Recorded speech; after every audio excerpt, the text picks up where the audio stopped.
Sorry about that. Okay, so now we need to FOIL.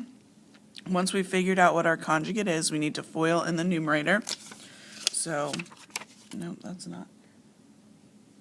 Okay, well, 5 times 4 is 20, and then we do outside. 5 times 2i is 10i, positive 3i times 4 was 12i, 3i times 2 is 6i squared. 4 times 4 is 16, 4 times 2i is positive 8i, negative 2i times 4 is negative 8i, and then negative 4i squared. Remember that your self-check is to always make sure these I terms in the denominator cancel. If they don't, then you had the wrong conjugate.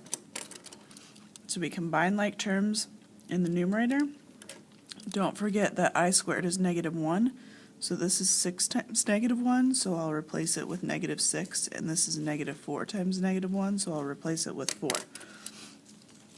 So on my next line I have 20. These are like terms, so I'm going to combine them.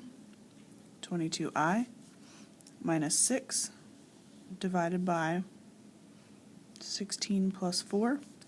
So 20 minus 6 is 14. So I've got 14 plus 22i divided by 20. Remember, you need to split this into a real part. 14 over 20 is my real part, and an imaginary part. 22 over 20i is imaginary, but it looks like I can simplify that a little bit more.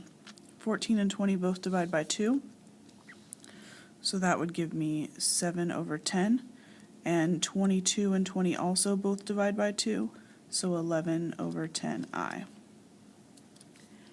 And then next, number 20, asks us to solve by quadratic formula. So we've done this before.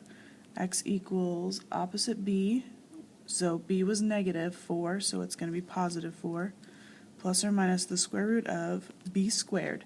Now b is negative 4, but when I square it, it's still a positive number. That's always going to be a positive number. 4 times a times c divided by 2 times a. So let's see what that is. 4 times 2, 7. Okay, so it looks like my discriminant is negative 40, which means I'm not going to have any real solutions, but I am going to have imaginary ones. So 40 splits up into 4 and 10, so 2 and 2, and 5 and 2, so I've got a pair of 2's. So 4 plus or minus, since this was a negative, I'm going to have an I. My 2's are going to come out. 5 times 2, which is 10, will stay in. So it's 2i square roots of 10 divided by 4. And then remember, you always look at all these numbers outside to see if they can divide by anything, and they certainly can. They can divide by 2. So I have 2 plus or minus I square roots of 10 divided by 2.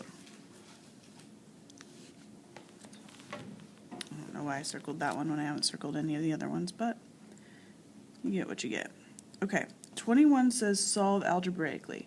These are both set equal to y, so I can set them equal to x, to each other, So I take the two x sides and set them equal to each other. Then I try to get everything onto the same side. So I add over my 2x and subtract my 5, so this is that's like term.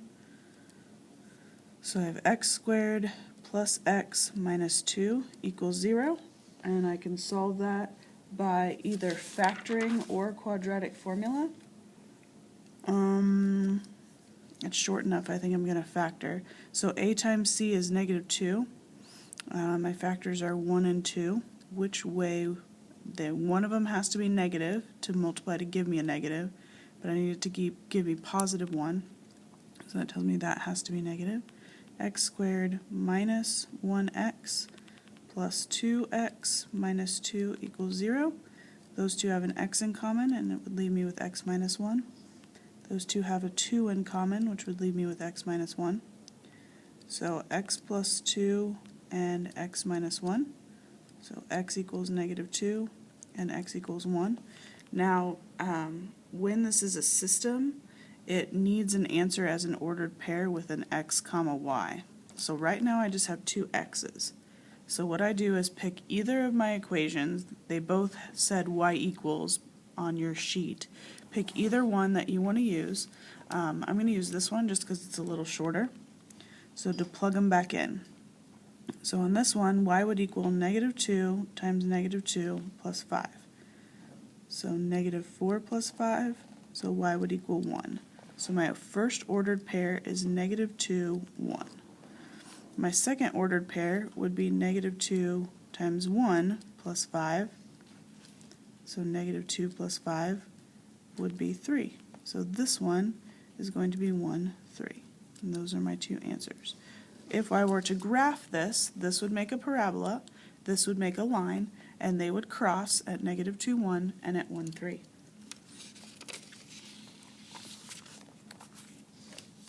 Now my last one, I'm going to just fit this one in here.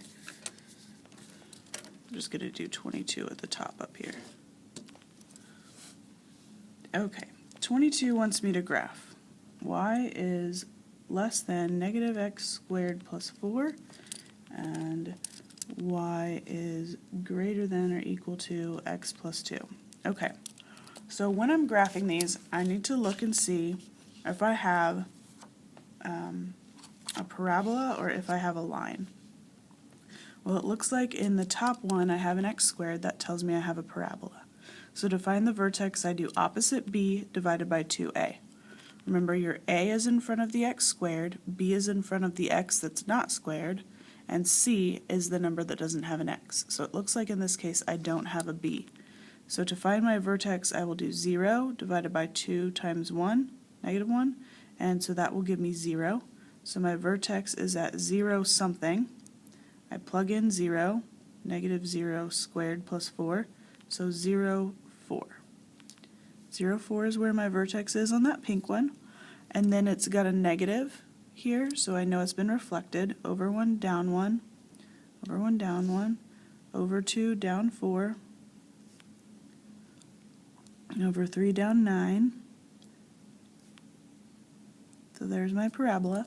And then since this is less than, not or equal to, that means that this is going to be dashed. So draw in a dashed parabola. Okay. And then less than tells me that I'm going to shade below it. So I would find my vertex and point below. That means I would be shading inside here.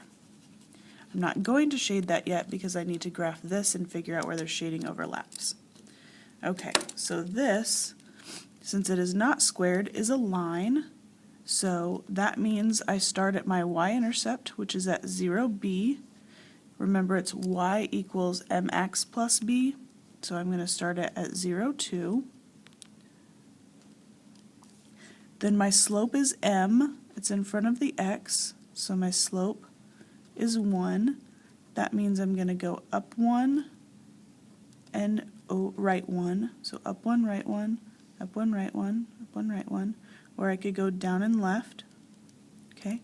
This one is less than or equal to, or sorry, greater than or equal to, so it is solid, not dashed. It's a poorly drawn line. I should have grabbed a ruler. So now I need to figure out where this one shades, so I pick a test point. We always pick 0, 0 in my world, so of 0, 0. So is 0 greater than or equal to 0 plus 2? Is 0 greater than 2? Well, no. So that means I shade away from 0, 0, so I would shade above this line. So I would shade below the pink line and above the blue line, so my shading is going to go right in here.